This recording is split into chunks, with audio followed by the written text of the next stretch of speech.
They signed 12 guys. Now, they said all along they weren't going to take guys that were projects. They weren't going to take guys that were reaches, which is kind of coach speak 101, but then they followed it. I mean, they only signed 12 guys.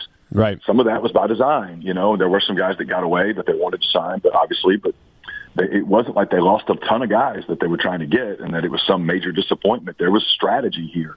That strategy includes going heavy in the portal, which is what they did a year ago. It's what they're going to do again this year. They're in a much better situation from an NIL standpoint now than they were this time a year ago, which I'm wondering if, the high school recruiting calendar has really moved up. It's something that a lot of fans don't want to understand because they love the drama of National Signing Day and stuff. But the truth is most of the elite kids make up their minds 6-7 months ahead of signing day. And so, they'll have this NIL war chest to use in high school recruiting that they haven't had in the past couple of years. Maybe that changes the calculus. Maybe they have the same success in the portal that they had a year ago and go, hey, this is just a portal program. I don't know. It's the whole adding 20 guys from places all over the country that have already played at different places.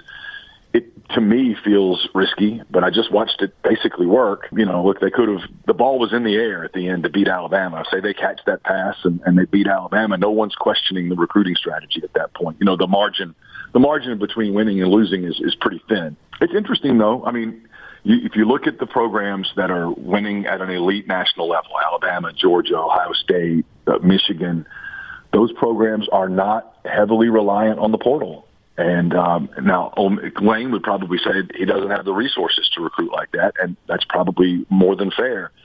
It's just their program is one that's really interesting to watch because they're on the extreme as it pertains to the portal. And look, if they win tonight, 19 games in 2 years, as we just talked about.